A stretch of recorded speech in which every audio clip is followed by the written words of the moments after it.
everyone. Welcome to Bros Who Know, or as I should say, welcome back to Bros Who Know. As you probably have realized, Rich and I have taken a little bit of time off. We're thrilled. We have a new producer, Dominique, and a new director, Alex, today. So a big shout out to them for making it happen. Hey, it's the high cost of putting out really premium podcasts. I'm Dr. Jeff LaCure, and once again, I am with, he's out of retirement, the Dark Knight of podcasts, Richard Yancey. And today, there's so much to talk about, but Rich and I said, you know, when we had been talking about this is the funniest thing. Not like funny, ha ha, but Rich and I have been talking a lot at the gym about really the impact of mental illness on people. And then once again, we have a mass shooting. Clearly, somebody who is beyond mentally ill. I certainly don't want to imply that all mentally ill people are violent, but we certainly know in this case, this murderer had a mental illness and also had a death wish. And as his way to kill himself, he decided to take out other people. There's certainly more details coming out. But Rich and I thought we'd bring to you today a conversation about why do these mass shootings continue to happen. So, Rich, I turn it over to you. What's your take on it? Why does it seem like it's weekly that we have a mass shooting in this country, if not daily at times? Well, first I want to talk about people with mental illness. Mm-hmm. I want to ask you a question about that because, what I find is this. You never know who has a mental illness, right? I'm talking from the face value. When you look at someone else, you can never, point to someone like they have a mental illness. Mm-hmm. As far as I know, this guy looked pretty normal. Mm-hmm. Okay, but he did have a history of mental illness, correct? That's right. So, what goes on in someone's head, Jeff? Like when I can understand that if they're sad, they're depressed, and they're hurt. Okay. Mm-hmm. Well, what makes them want to harm people they don't know? Like, do you have the answer to that? I have some responses. I guess there's so many possibilities, Rich, and I'm going to be very brief. What we know is obviously someone who is gentle and kind and loving, humane and compassionate, never going to do this, right? Okay. Even with mental illness, Jeff? Yeah, even with mental illness, because Okay. again, most mentally ill people are not violent. As a matter of fact, a lot of mentally ill people are victims of violence. But what we see with these sort of spree mass shootings, right, where they're very well thought out, right? A lot of the school shootings are well planned. These aren't spontaneous events. Clearly, this was not a spontaneous event. He put a lot of thought and planning into it. Beyond the mental illness, it's the type of mental illness. Frequently, there was some thoughts that he may be hearing voices and so on. And again, not all people who hear voices, Rich, are going to be mass murderers by any stretch or even commit any type of violent crime. However, we know when we have substantial mental health issues and then we combine it with anger or rage, right? And we have a very angry society right now, Rich. That's okay. Right? That I agree with you on. And just to throw out, I think this played a role, whether it's directly or indirectly. When you shut a country down for over 2 years and you force people to wear masks, you don't allow people to get the type of health care that they needed. You and I talked about this, right? We started doing this podcast right at the tail end of the virus and the mandates, and we talked about that this was going to wreak havoc on people's mental health. And this will not be the last spree shooting, mass murder that we have. I'm not saying it's necessarily directly related, Rich, to being shut down. But think about you and I. We're both healthy guys, right? We're really healthy guys. We got our vulnerabilities.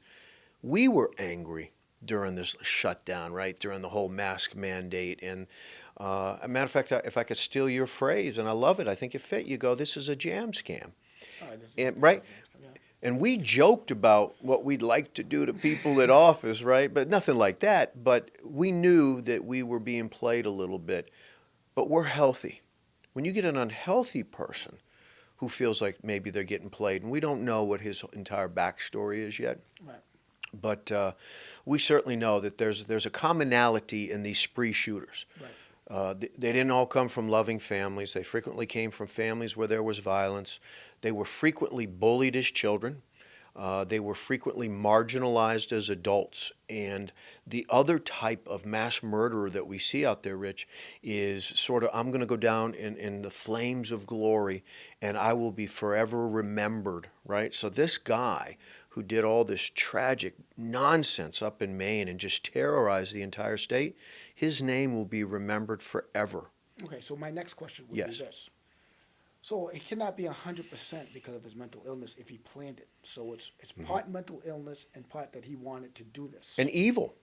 Okay, Part You can evil. say evil, but so we cannot put 100% blame on just the mental illness. That's I guess correct. that's what. That is correct, Okay. Rich. So that being said, all right, this is what I do know. All right, there's always, it's a constant. Even in science, like when you do science projects or when you know even like scientists, they always put a probability into their equation, and they always put a constant in their equation, right? And one constant is that you're always going to have predators. Always. That's right. Okay.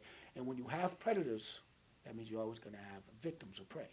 Excuse Okay. me, that's right. So it seems like even with this mental illness, he was smart enough to go to a bowling alley, okay, where there's going to be Soft family, targets. right? Where there's going to be family and less guns. That's right. Okay. So he knew that the likelihood of someone carrying a gun going bowling, right, it was going to be low. All right. And when you have people who are not carrying, okay, or you know they're not carrying, and they're going bowling with their family, right, you could say that they are victims. So when someone comes in, you know, like a predator comes in with a high capacity firearm, okay, and they're just sitting ducks, right? At that point, you know, a lot of people say we need gun control, but at the same point, I think every human being on the planet at this time needs to take a little bit of responsibility of their lives and cannot go out thinking that it's just going to have a good time. Like when you're out with your family, you can't just say, "Well, we're just going to have a good time." You have to think, "Well, listen, what happens if something like this happens? That's right. Are we prepared for this?" What do you think, Joe? You know, Rich, you said in an earlier podcast we were talking about a homeless person. Remember, jumped a guy when he was in the restaurant. And you said you're always very aware of your surroundings, and you mentioned you never sit with your back to the door, Never. right? Never. You know, we're not trying to create hysteria for people, but you're bringing up a wonderful point, is which we have to be aware now. We have. We have At to this we have to juncture, we have walk to. into a room and be aware what's going on, and not that we're typecasting anybody, but we have to be aware. We really have to be aware. We have to be aware in schools. We have to be aware on college campuses, on public transportation, in malls where this is so very common. Right.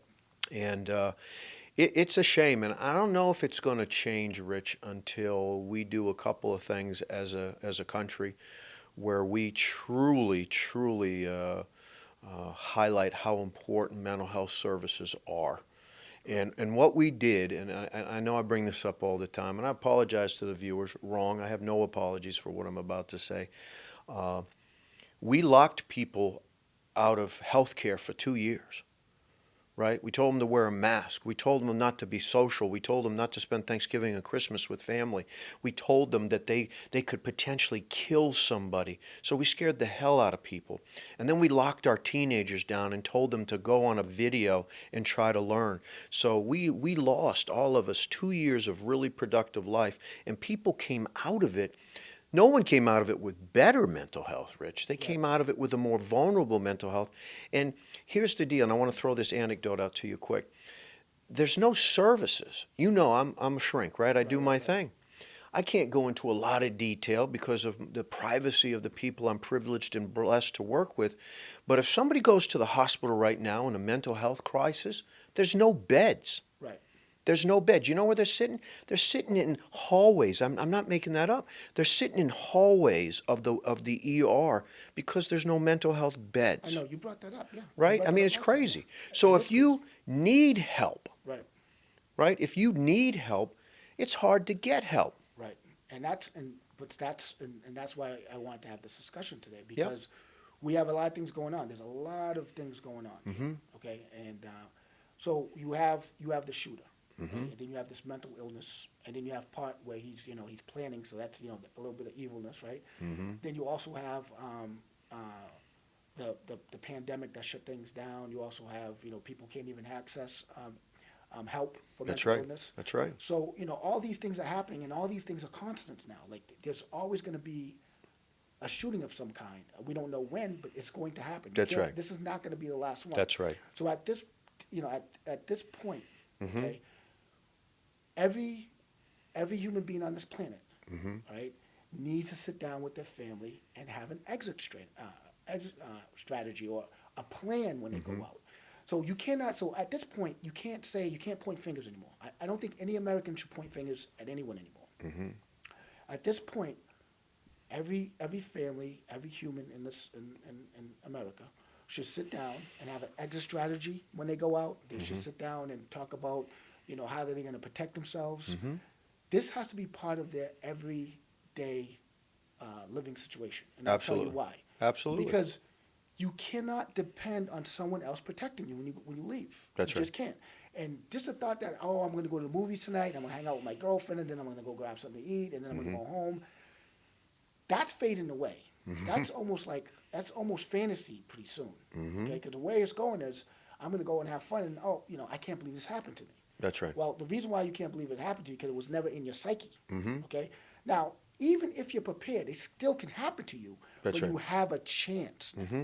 Okay, That's right. you have an exit strategy. Once you go into a movie theater, you say, Mhm. like, this is the exits. You know what I mean? Where you're going to sit has a lot to do with it. Because when people come down, like when they walk into the movie theater, you can see who's walking in. Mm-hmm. Pay attention to that. If they turn around, if they show a weapon, you can hide, or you can duck, or you can do whatever you have to do. But my point is, if you have a mental thought, Mm-hmm. all right, you sit down who you're with and you have a strategy, you're most likely to have a better chance of surviving the situation. Absolutely. And that's if, I'm talking to you young ladies who go jogging, you go jogging a place over and over again. It's just a matter of time. Like, when you go out, it's a matter of time where you're going to have some kind of conflict. Mm-hmm. Even when you're driving and you're dealing with people on the road. Absolutely. You have to, and that's what I always say, you have to mind your business. Like, don't beep at someone, all right, just because they cut in front of you. Who cares? It's a red light anyway. They're going Right. to cut in front of you to go red light. Once you beep at someone, you invite something to happen. Rich, You I invite tell you, it, it's right? beautiful.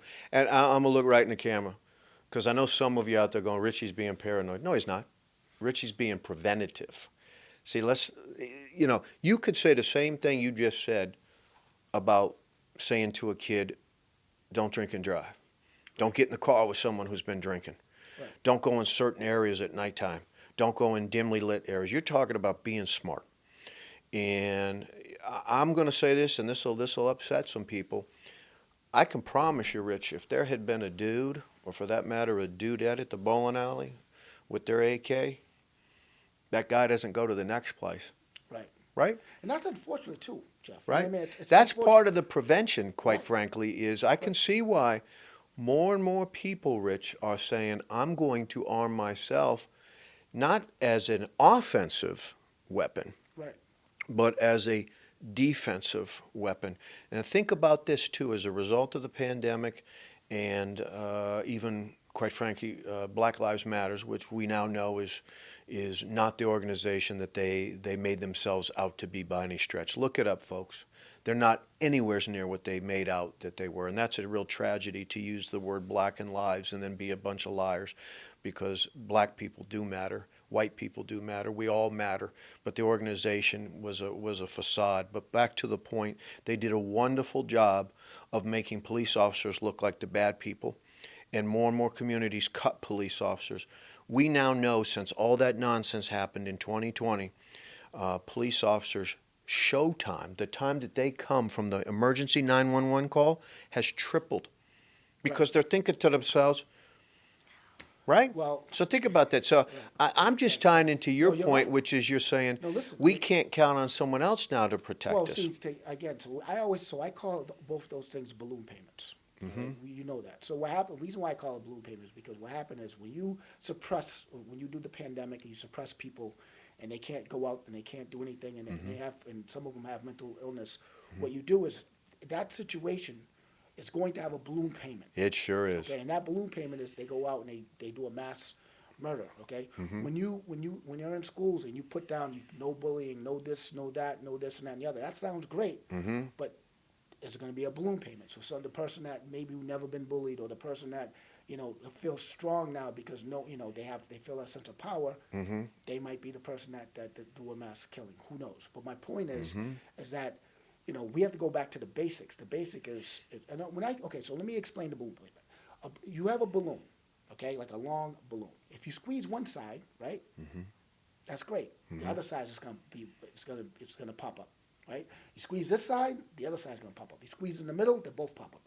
You can, Mother Nature has its own rule, and just because we think we're smarter than Mother Nature, that doesn't mean that it's gonna work.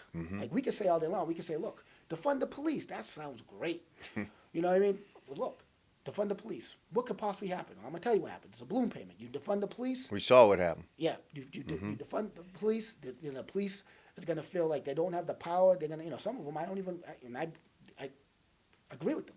Some of them say, listen, you know what? I'm not gonna do that. It's not worth it. Yeah, people are I'm retiring. not gonna They're do that. leaving the I'm not profession, gonna go Rich. out there and risk my life. It's not worth it. So when you defund the police, your balloon payment is now you're gonna have people that's gonna have more murderers, Yep. more bad guys stealing. You're gonna have more robberies, all that stuff. You can't have one without this. You can't have one without the other. There's no absolute answer to anything, Jeff.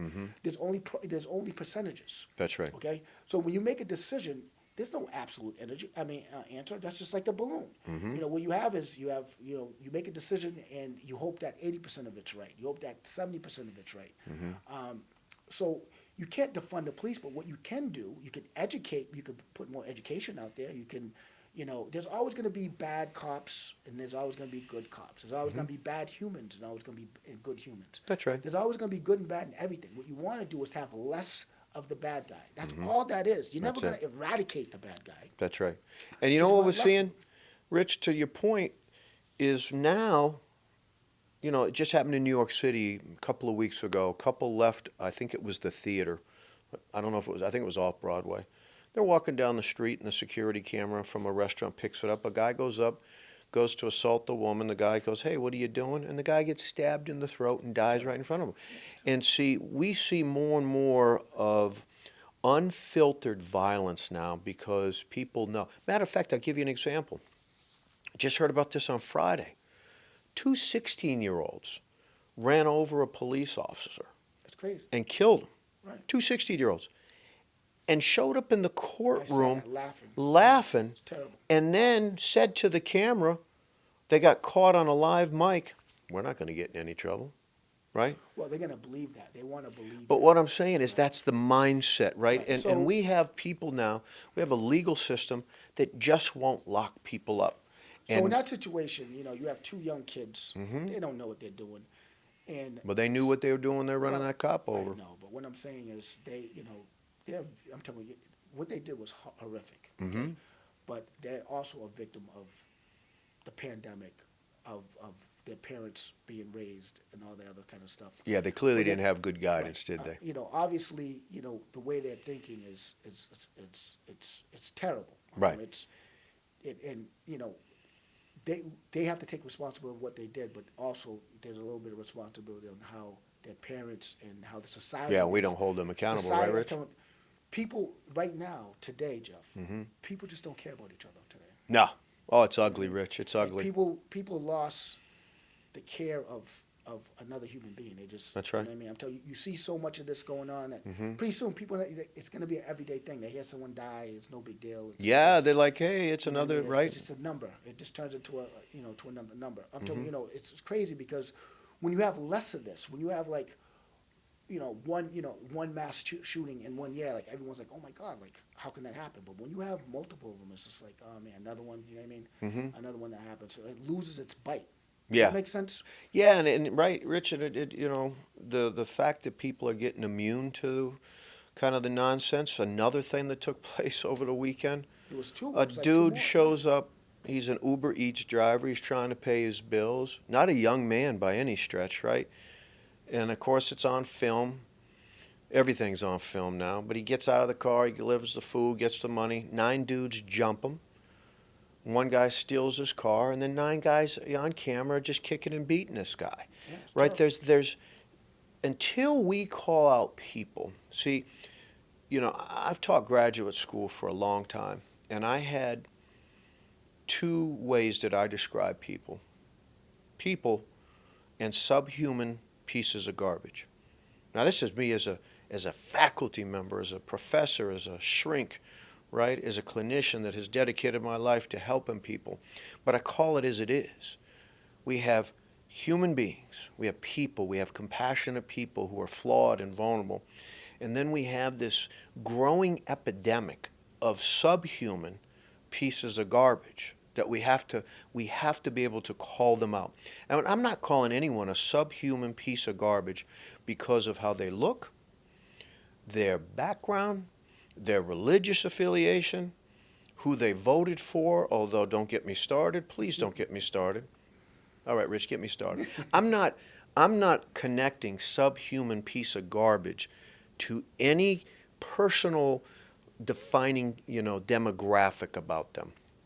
Country of origin, where they're born, north or south, east or west, first generation American, been here for 10 million years, whatever it is.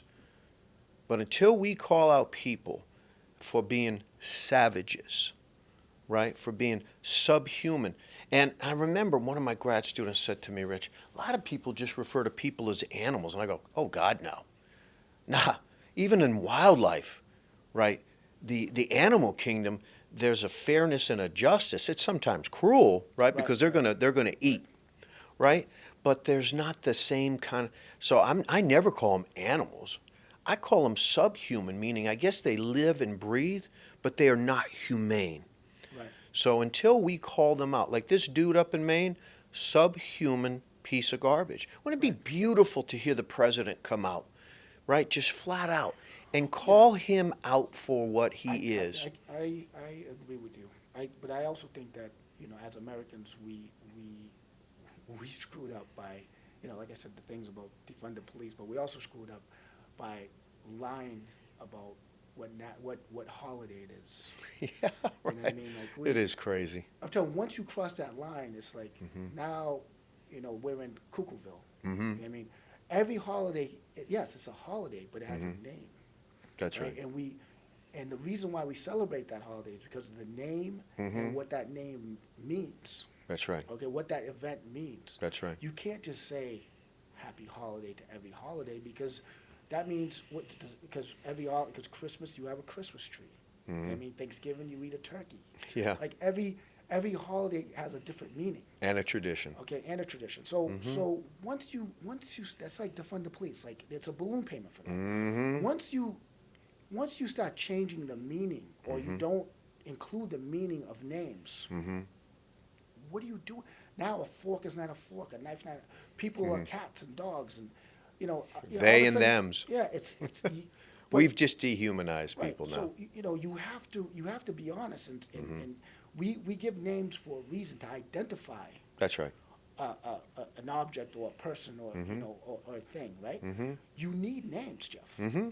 Absolutely. Because if you called everything, Happy Holiday. If you called everything, you have a name to identify you. Your name's Jeff. Yeah, it is. So if I just called everyone human, I'm telling maybe I'll be right. I don't know. From now on, Rich, just call me they. Well, you're just one. I'm teasing. I'm teasing, right? I know. But see, that's the slow erosion Exactly. of dehumanizing people so that it's okay. See, here's what happens, and I know we're getting deep into the weeds, and we'll start to wrap up. And this is, to me, is one of the ultimate forms of violence that we have, and it's been going on for centuries in this country. And God love our women. Rape is one of the least punished crimes in this country, and about 97% of all rapists get away with it. I mean, that's a frightening statistic. But everybody asks, why does it happen? And it happens because the rapist is a subhuman piece of garbage, right? A man, or a woman for that matter, never would ever consider doing something like that. But see, a subhuman piece of garbage does. And what they do is they look at the potential victim as less than. Do you see what I'm saying? Mm-hmm. They look at her as less than. She's the carpet. She's the table. She's the remote control. She's less than. And so what I'm about to do in their mind is okay because that's not a human being. See, we would never do something like that to another human being if we're humane and compassionate. And if you notice, Rich, and actually I hope our viewers notice, Rich and I have not once said the name of the subhuman piece of garbage up in Maine. We're not going to justify that. And I don't even believe we've even said, we've never referred to him as a man, have we? Because men don't do that. I think a few times it came up that he was male. So at least we're going to gender identify him. But we haven't given any identifying information because he's not a hero. He's not somebody we're putting up there. But until we as a country come together and say we got to stop the nonsense, we got to stop the infighting, and it's even worse now, which is why we're going to talk about what we're going to talk about next week. Hate continues to grow, and the more hate that goes on, the easier it is to hate somebody, Right. right? And ultimately, it's sad to see we've evolved at that. So, Rich, I'm going to give you the final word. right, Give us a summary, Rich. Where So are we my, at? my final word will be this. So what we talked about today, basically is that the guy in Maine, Mm-hmm. all right, there was a lot of, we know he has mental illness, but there's a lot of factors that go into this. I'm talking And about- red flags. Yeah, there's a lot of factors I'm talking about, and some of it's the way, to defund the police. Some of it's, you know, other things like, help me out here. Well, Like, he you got understand he what I'm got saying? flagged, Right. But right? what I'm saying is, He was a legal gun owner who shouldn't have been a legal gun owner because he was flagged for mental illness. right. So basically, what I'm saying, but what I'm saying, outside sources pushed, could be part of this. That's We right. don't know. It influenced. We don't know what he was going through at Yeah, the time. But that's what I'm right. saying is that other people, because as a people, we don't care about other people, right? So who knows? Like when he's driving, he get yelled at all the time, or who knows what's going on in his life. But what I'm saying is that the outside events could have pushed him to the brink. of where Something he is. happened. We have no idea. That's right. But my point my point is that we won't know. We won't know exactly what pushed him to this. So what we have to do is this: we have to take that out of the equation, and we have to take more responsibilities for our lives. I agree. We can't depend on just the police. We can't depend That's that right. someone else or some other source is going to save us at this point. That's right. So my end argument is this: we don't know what we're faced every day. But we do know one thing: these constants are always going to be out there. That's right. So for us to think that someone else is going to save us, we know now that no one's going to save us. So we have to think of option B, which is time to take responsibility of our lives. That doesn't mean that this won't happen to you, but it puts you in a better position to survive. Absolutely. Rich, enough said. I think you knocked it out of the park. Personal accountability, personal responsibility, you never go wrong in any facet of life. So we'll wrap today. It's been a thrill. I hope you guys are excited that Rich and I are back.